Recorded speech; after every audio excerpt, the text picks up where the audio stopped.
Hello friends, welcome to the defence target by Sangam sir. आज का हमारा टॉपिक है संसद। इसमें हम देखेंगे लोकसभा, राज्यसभा। इसके बारे में हम कंप्लीट डिटेल इस वीडियो में हम देखने वाले हैं। अगर आप किसी भी गवर्नमेंट एग्जाम की तैयारी कर रहे हैं तो ये वीडियो आपके लिए मोस्ट इंपॉर्टेंट होने वाली है। Let's start our topic. संसद। संसद में दो सदन होते हैं, लोकसभा, राज्यसभा। और संसद मिलके बनती है लोकसभा, राष्ट्रपति और राज्यसभा से। संसद के तीन भाग होते हैं, कौन कौन से? लोकसभा, राष्ट्रपति और राज्यसभा। अब हम देखते हैं लोकसभा। लोकसभा में अधिकतम संख्या कितनी है मेंबरों की? 552। और वर्तमान में संख्या कितनी है? 545। इसमें निर्वाचित और मनोनीत मनोनीत लोकसभा में अब निश्चित कर दिया गया है। कोई दो मेंबर जो पहले नियुक्त किए जाते थे वो अब नहीं होते हैं। तो अब देखते हैं राज्यों से 530 सीटें और संघ राज्य क्षेत्रों से 20 सीटें।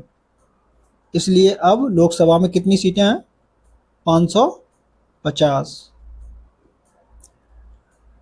ठीक है। वर्तमान में चुने गए सदस्य कितने? 545। निर्वाचित कितने हुए हैं?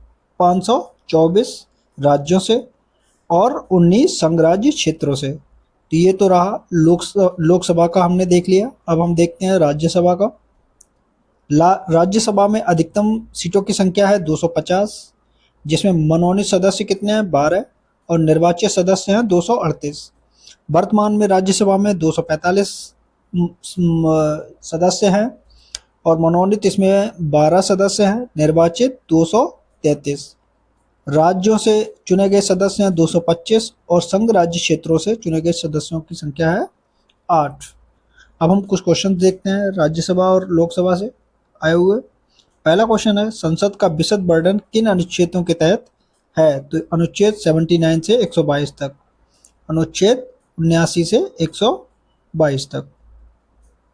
अगला देखते हैं, भारत में किस प्रकार की शासन व्यवस्था को अपनाया गया है? इसमें हम देखेंगे संसदीय शासन प्रणाली को अपनाया गया है। नेक्स्ट क्वेश्चन है, संसदीय प्रणाली को किस अन्य नाम से भी जानते हैं? संसदीय प्रणाली को वेस्टमिंस्टर मॉडल के नाम से भी जानते हैं। किसके नाम से जानते हैं? वेस्टमिंस्टर मॉडल के नाम से। अगला क्वेश्चन देखते हैं, भारत की संसद के कितने अंग हैं?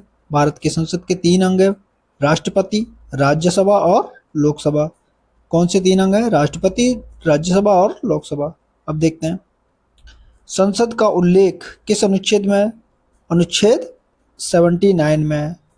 अगला हम क्वेश्चन देखते हैं, संसदीय प्रणाली कहाँ से अपनाई गई है? संसदीय प्रणाली ब्रिटेन से अपनाई गई है। अब हम देखते हैं नेक्स्ट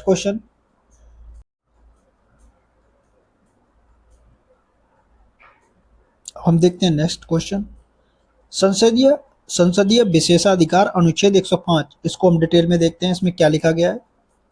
इसमें पहला पॉइंट है, यह विशेष अधिकार संसद के सदस्यों एवं इनकी समितियों को प्राप्त है।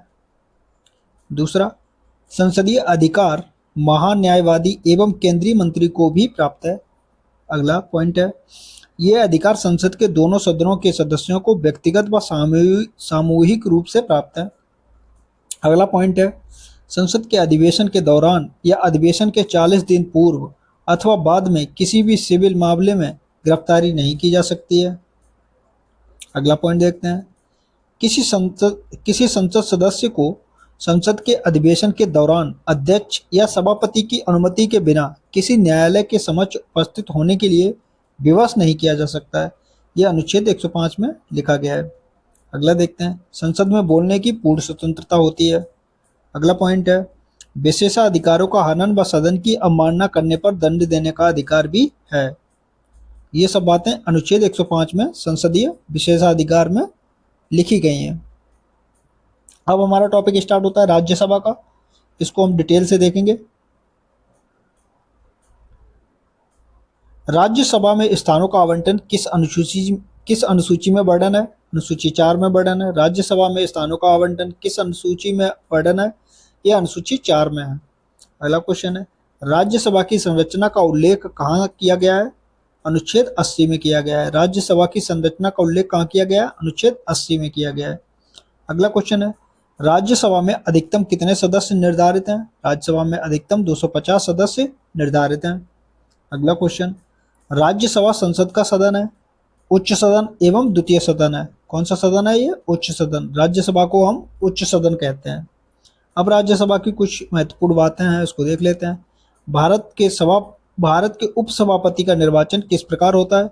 भारत के उपसभापति का निर्वाचन राज्यसभा के सदस्यों द्वारा राज्यसभा के सदस्यों में से ही किया जाता है। राज्यसभा के सदस्यों द्वारा राज्यसभा के सदस्यों में से ही किया जाता है। अगला देखते हैं, सभापति की अनुपस्थिति में उपसभापति कार्यभार संभालता है, परंतु यदि दोनों ही सदन में उपस्थित न हो तो पीठासीन अधिकारी का कार्यभार कौन संभालेगा? पीठासीन अधिकारी का कार्यभार राज्यसभा के सदस्यों में से किसी को सौंपा जा सकता है। अगला क्वेश्चन देखते हैं, महासचिव की नियुक्ति कैसे होती है? महासचिव की नियुक्ति राज्यसभा के सभापति द्वारा किया जाता है। महासचिव की नियुक्ति राज्यसभा के सभापति के द्वारा की जाती है। अगला क्वेश्चन देखते हैं, राज्यसभा के 250 सदस्यों में से राज्यों एवं संघ राज्य क्षेत्रों के लिए कितनी सीटें निर्धारित हैं? निर्धारित हैं 238 सीटों से अनधिकृत। राज्यसभा के 250 सदस्यों में से राज्यों एवं संघ राज्य क्षेत्रों के लिए कितनी सीटें निर्धारित हैं? 238। अगला देखते हैं, राज्यसभा में राष्ट्रपति द्वारा कितने सदस्य मनोनीत किए जाते हैं? 12 सदस्य मनोनीत किए जाते हैं। राज्यसभा में कितने सदस्य मनोनीत करता है राष्ट्रपति? 12। नेक्स्ट, राष्ट्रपति द्वारा मनोनीत 12 सदस्य किस क्षेत्र से चुने जाएंगे?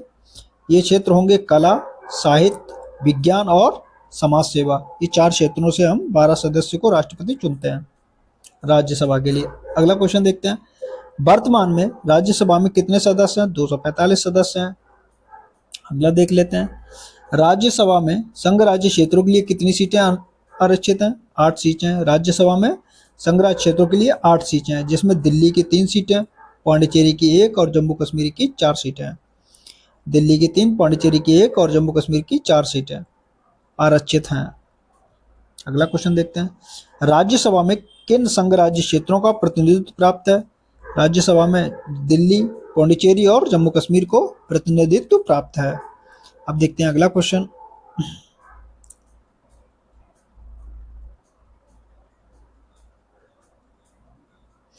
राज्यसभा सदस्यों का निर्वाचन किस प्रकार होता है? राज्यसभा के सदस्यों का निर्वाचन अनुपातिक प्रतिनिधित्व पद्धति के अनुसार एकल संक्रमणीय मत प्रणाली द्वारा होता है। अनुपातिक प्रतिनिधित्व पद्धति के अनुसार एकल संक्रमणीय मत प्रणाली द्वारा होता है। अगला क्वेश्चन, राज्यसभा में राज्यों व संघ राज्य क्षेत्रों के सदस्यों का निर्वाचन किसके द्वारा किया जाता है? राज्यसभा में राज्यों व संघ राज्य क्षेत्रों के सदस्यों का निर्वाचन किसके द्वारा किया जाता है? विधानसभाओं के निर्वाचित सदस्यों द्वारा। किसके द्वारा? विधानसभाओं के निर्वाचित सदस्यों के द्वारा। अगला क्वेश्चन, राज्यसभा के लिए सीटों का आवंटन किसके आधार पर किया जाता है? राज्यों की जनसंख्या के आधार पर सीटों का आवंटन किया जाता है, राज्यों की जनसंख्या के आधार पर। अगला क्वेश्चन, न्यूनतम कितनी जनसंख्या पर राज्यसभा की 1 सीट का आवंटन होता है? 10 लाख। न्यूनतम कितनी जनसंख्या पर राज्यसभा की 1 सीट का आवंटन होता है? 10 लाख। 10 लाख लोगों पर 1 सीट का आवंटन होता है। अगला देखते हैं, राज्यसभा का सदस्य बनने के लिए आयु सीमा कितनी होनी चाहिए? 30 वर्ष होना चाहिए। राज्यसभा के सदस्य बनने के लिए आयु सीमा 30 वर्ष होनी चाहिए। अगला क्वेश्चन, संसद द्वारा लाभ का पद कौन नहीं माना जाता है? संसद के द्वारा लाभ का पद कौन नहीं माना जाता है? पहला राष्ट्रपति का, दूसरा उपराष्ट्रपति, राज्यपाल, संघ अथवा राज्य के मंत्री ये लाभ के पद में नहीं आते हैं। अगला क्वेश्चन देखते हैं,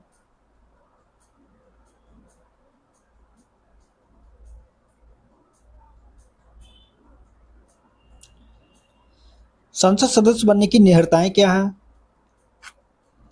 यदि वह लाभ का पद धारण करता है तो संसद का सदस्य नहीं बन सकता है। यदि उसे 2 या 2 से अधिक वर्ष की सजा हुई हो तब भी वह संसद सदस्य नहीं बन सकता है। नेक्स्ट है, वह विकृत, चित्त या दिवालिया हो तब भी संसद सदस्य नहीं बन सकता है। अगला क्वेश्चन देखते हैं, किसी संसद सदस्य के निहरताओं से संबंधित प्रश्न पर किसका फैसला अंतिम होगा? राष्ट्रपति का फैसला अंतिम होगा, निर्वाचन आयोग की राय पर। अगला क्वेश्चन, दल बदल 10वीं अनुसूची से संबंधित निहर्ताओं का अंतिम निर्णय किसके द्वारा होता है? सदन के अध्यक्ष या सभापति के द्वारा। किसके द्वारा? सदन के अध्यक्ष या सभापति के द्वारा। अगला क्वेश्चन देखते हैं। राष्ट्रपति द्वारा राज्यसभा में 12 सदस्यों को मनोनयन की प्रणाली देश से ग्रहण की गई। कहां से लिया गया? ये आयरलैंड से लिया गया। 12 सदस्यों का मनोनयन की प्रणाली कहां से ली गई? आयरलैंड से ली गई है। अब देखते हैं नेक्स्ट क्वेश्चन।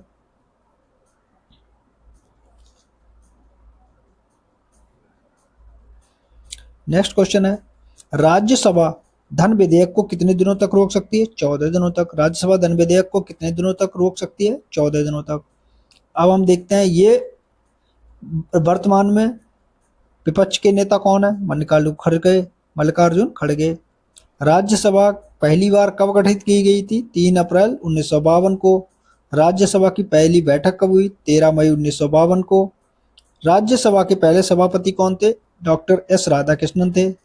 राज्यसभा के पहले सभापति कौन थे? Doctor S Radhakrishnan. अगला क्वेश्चन देखते हैं। राज्यसभा के प्रथम उपसभापति कौन थे? एस बी कृष्णमूर्ति राव थे। राज्यसभा के प्रथम उपसभापति कौन थे? S B Krishnamurthy Rao. अब देखते हैं नेक्स्ट क्वेश्चन। राज्यसभा की बैठक करने के लिए कितनी गणपूर्ति होनी चाहिए? कुल सदस्यों का 10वां भाग यानी 25 सदस्य होना जरूरी है। कुल सदस्यों का 10वां भाग यानी 25 सदस्य। अगला क्वेश्चन है, क्या लोकसभा सदस्य राज्यसभा की कार्रवाई में भाग ले सकते हैं? हाँ, मतदान देने का अधिकार नहीं होगा लेकिन भाग ले सकते हैं। अगला क्वेश्चन देखते हैं। वर्तमान में ये करंट का क्वेश्चन है, इसको अभी अब देखते हैं नेक्स्ट क्वेश्चन। संसद के संयुक्त अधिवेशन की अध्यक्षता कौन करता है? संसद के संयुक्त अधिवेशन की अध्यक्षता लोकसभा अध्यक्ष करता है। अगला क्वेश्चन है, संयुक्त अधिवेशन में कोई विधेयक किस बहुमत से पारित होता है? उपस्थित और मतदान करने वाले सदस्यों के साधारण बहुमत द्वारा पास होता है। उपस्थित और मतदान करने वाले सदस्यों के साधारण बहुमत द्वारा पास हो जाता है। अगला क्वेश्चन देखते हैं। किन विधेयकों को पारित करने के लिए राष्ट्रपति द्वारा संयुक्त अधिवेशन नहीं बुलाया जा सकता है? राष्ट्रपति कब संयुक्त अधिवेशन नहीं बुलाएगा? धन विधेयक एवं संविधान संशोधन विधेयक पर संयुक्त अधिवेशन नहीं बुलाया जा सकता है। धन विधेयक के लिए और संविधान संशोधन विधेयक के लिए राष्ट्रपति संयुक्त अधिवेशन नहीं बुला सकता है। अगला क्वेश्चन, किस सदन का अध्यक्ष उसका सदस्य नहीं होता है? वो है राज्यसभा। किस सदन का अध्यक्ष उसका सदस्य नहीं होता है? राज्यसभा, क्योंकि वो उपराष्ट्रपति होता है। राज्यसभा का सभापति कौन होता है? उपराष्ट्रपति। अभी देखा राज्यसभा के वर्तमान सभापति कौन है? ये पुराना क्वेश्चन है, इसको नहीं देखें। सीपी कृष्णमूर्ति अभी नए उपराष्ट्रपति बने हैं, वो हैं। अगला क्वेश्चन देखते हैं। राज्यसभा को लोकसभा के समान शक्तियों किस क्षेत्र में प्राप्त है? संविधान संशोधन विषय में राज्यसभा को लोकसभा के समान शक्तियां प्राप्त हैं। अगला क्वेश्चन देखते हैं। राज्यसभा किसके द्वारा भंग की जा सकती है? राज्यसभा किसी के द्वारा भंग नहीं की जा सकती, क्योंकि ये स्थायी सदन है, इसको भंग नहीं किया जा सकता है। राज्यसभा भंग नहीं की जा सकती। ठीक है, अगला क्वेश्चन देखते हैं। राज्यसभा स्थायी सदन है, इसका अर्थ यह होता है इसे विघटित नहीं किया जा सकता है। इसको विघटित नहीं किया जा सकता है। किस अनुच्छेद में राज्य सूची के विषय में विधि बनाने की शक्ति संसद को दी गई है? अनुच्छेद 249 में ये बोला गया है विधि बनाने की शक्ति संसद के पास है। अगला देखते हैं। यदि कोई व्यक्ति संसद के दोनों सदनों से जीत जाता है तो उसे किसी एक सदन की सदस्यता ही ग्रहण करनी पड़ेगी। वह इनमें से किसी एक सदन में रहना चाहता है, इसकी सूचना उसे कितने दिनों के अंदर देनी होगी?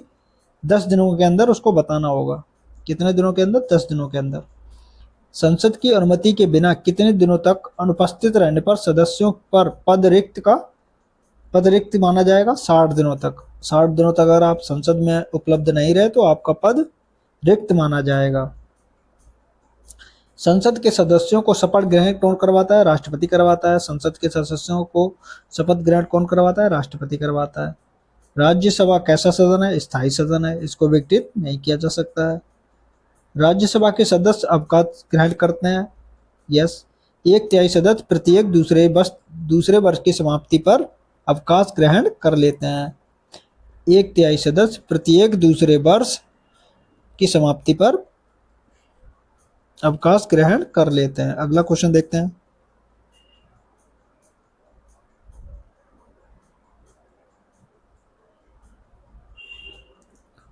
राज्यसभा के सदस्यों का कार्यकाल कितना होता है? 6 वर्ष का होता है।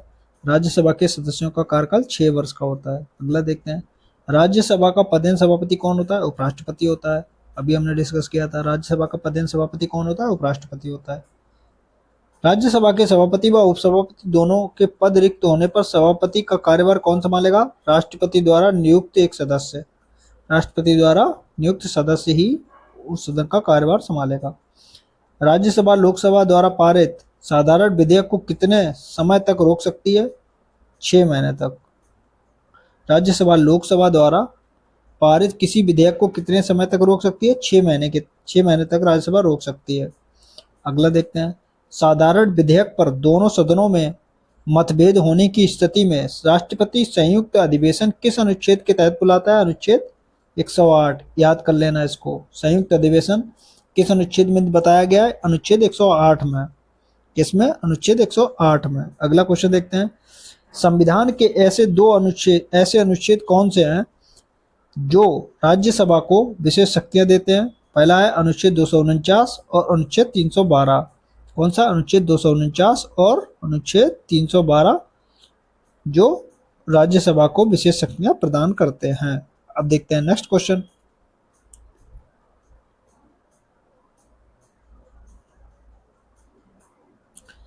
राज्यसभा को अखिल भारतीय सेवाओं के गठन के संबंध में किस अनुच्छेद के तहत शक्ति प्राप्त है? यह अनुच्छेद 312।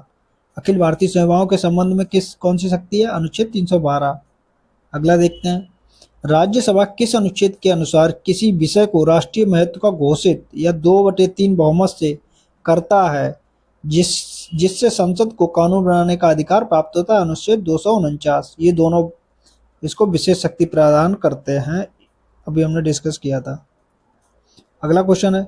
किस संस्था को हाउस ऑफ एल्डर्स के नाम से भी संबोधित किया जाता है? राज्यसभा को हाउस ऑफ एल्डर्स कहा जाता है। अगला देखते हैं। किसी उम्मीदवार को लोकसभा राज्यसभा का सदन निर्वाचित होने के लिए कहाँ की मतदाता सूची में नाम होना जरूरी है? भारत के किसी भी संसदीय क्षेत्र की मतदाता सूची में नाम होना चाहिए, तो वो राज्यसभा या लोकसभा का सदस्य निर्वाचित हो सकता है।